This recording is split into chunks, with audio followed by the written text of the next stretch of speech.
10 yil bo'lib qoldi bolam. Kechalari 4-5 marta turadigan paytlarimiz ham bo'lgan. Birov bilan gaplashishim juda uyat hisoblanadi, ochiq gap.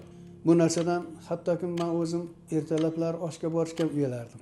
Chunki bu narsa insonni uyaltiradi. Har kimga ham gapira olmaydi bu ishni. Chunki oshga borganingizdan keyin kelib qolsa odam xijolatda shoshilib qoladi. Namozga borganda ham namozga oldin kirib chiqib, tahoratni boshqatdan qilib olgandan keyin kirib chiqib yana boshqatdan tahorat qilardi-da. Boshqa iloji yo'q edi-da. Mayli, endi Allohning taqdiri, peshonamiz deb yurganmiz. Bu masaladan qutulishni yo'li topilib qoldi. 10 yil bo'lib qoldi bolam.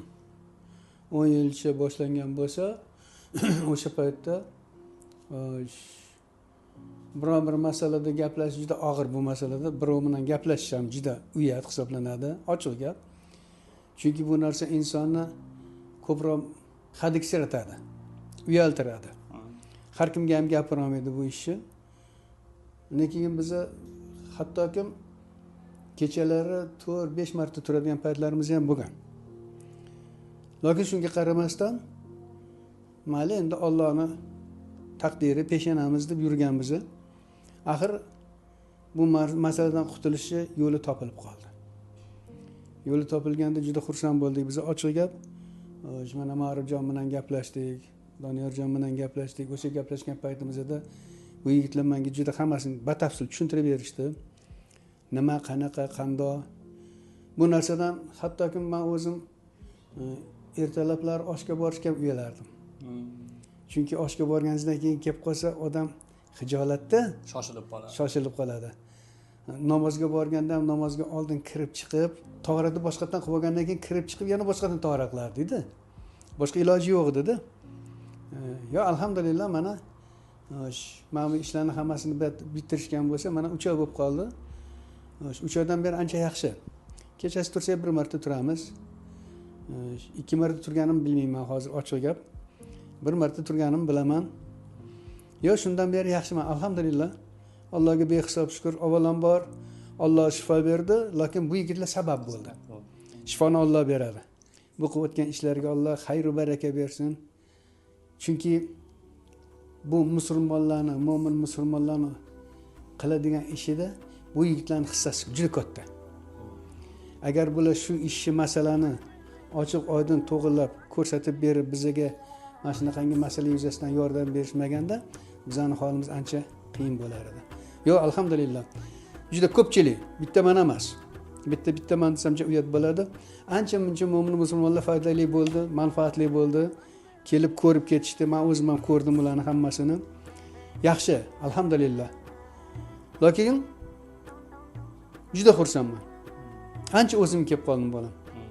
Endi bu yog'iga hali Doniyorning aytganlaridek yana bir 50 yil bemalol xotirjam yursak bo'ladigan bo'lib qoldi. Alhamdulillah. Bo'lganlar aytadi, meni faqat hojatxonaga borishimdan emas, hayot sifatim ham o'zgardi, yashash tarzim, kayfiyatlarim deydi. Sizda qanaqa bo'ldi? Kayfiyatlarim ham yaxshi bo'lib qoldi deydi. Bu yaxshi tarafga o'zgargan bolam. Chunki biz ilgari mana shu masalani o'ylab, tahorat masalasida qiynalganimiz uchun ko'proq kitob o'qishga ham qiynalardik, Qur'on kitoblarini. Chunki Qur'on kitobi tahoratsiz ushlab bo'lmaydi, bilasizlar. Boshqa kitob yuradi bemalol. Endi Qur'on kitobi tahoratsiz ushlab bo'lmaydi bolam. Endi bizga shunday bir sharoit yaratilgandan keyin qanaqa Qur'onni o'qimasdan bo'ladi? Xursand bo'lib o'qiymiz, maza qilib o'qiymiz. Ilohim shu yigitlarning Alloh umrini uzoq qilsin. Bizani kitob o'qishimizga, ibodat qilishimizga, mashq qilayotgan ishlarimizning hammasida juda bir go'zal natijaga erishishimizda bu yigitlarning hissasi juda katta.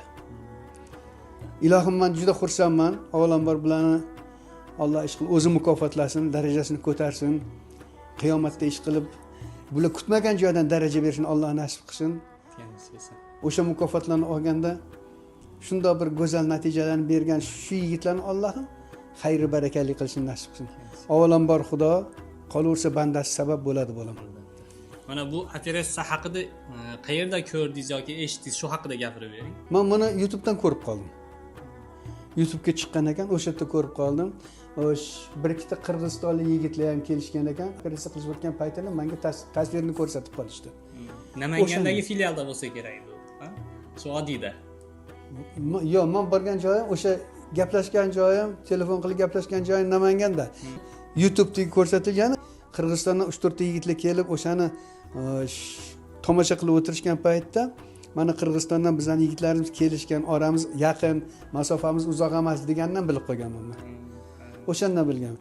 Lekin men borgan joyimda haqiqatan Namanganga, o'sha filialiga borib nima qildik? Bu yerda ham Toshkentda ham bor ekan, alhamdulillah. Bizning mushkulimiz oson bo'ldi, ochiq gap.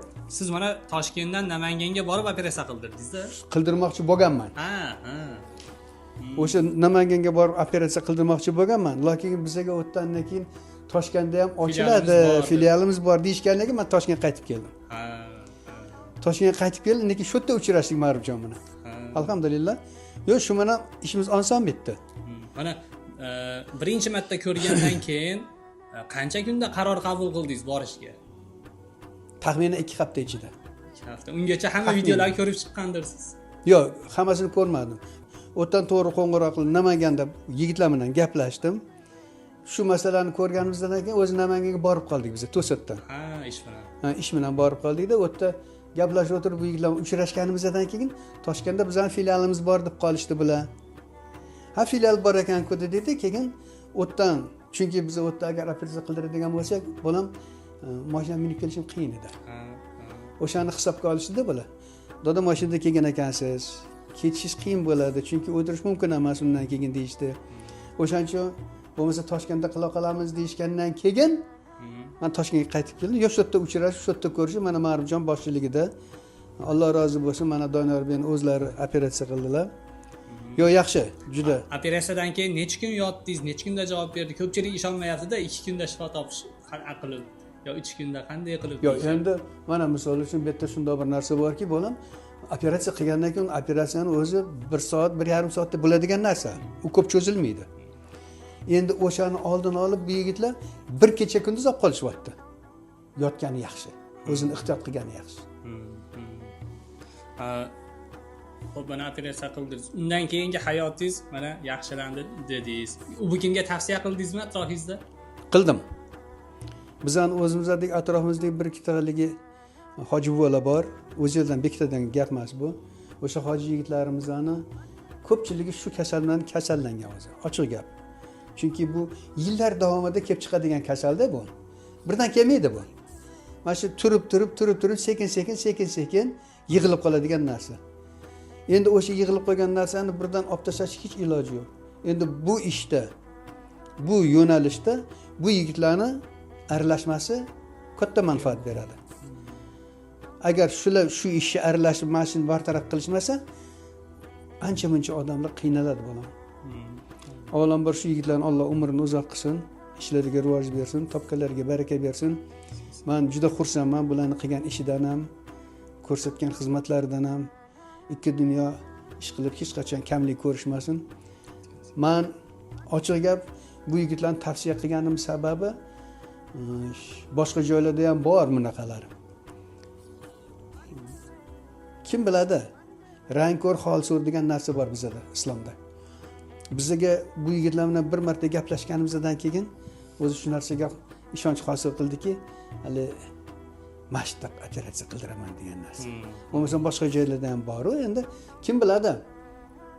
Bizga shu narsa ma'qul tushdiki, bu yigitlarni muomalasi shirin. Muomalasi ham shirin. Lekin kasalga qarash uslublari yaxshi. Doim kelib xabar olib turadi. Mana operatsiya paytida ham hattoki mana yigitimiz bittalari bor edi, boya chiqib ketdilar.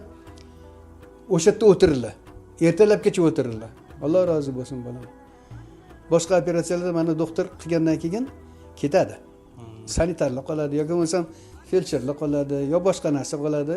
Endi uni ham chaqirsangiz keladi. Endi bu yerda bular kechgacha o'sha erta mana misol uchun kechqurun operatsiya qilishgan bo'lsa, ertalabgacha 3 ta inson, 3 ta yigit o'sha xizmat qilib turgan yigitlarning hammasi o'sha tepamda turishdi bular. O'sha 3 ta odamni operatsiya qilishgan bo'lsa, o'sha 3 ta inson tepasida 3 ta yigit o'tirdi qarab. Baraka topishsin. Bularni qilayotgan ishlar juda manfaatli ish. Ilohim shu manfaatli ishdan hech qachon bular charchamasin. Inshaalloh. Ishlariga rivoj, topganlariga baraka bersin bolam.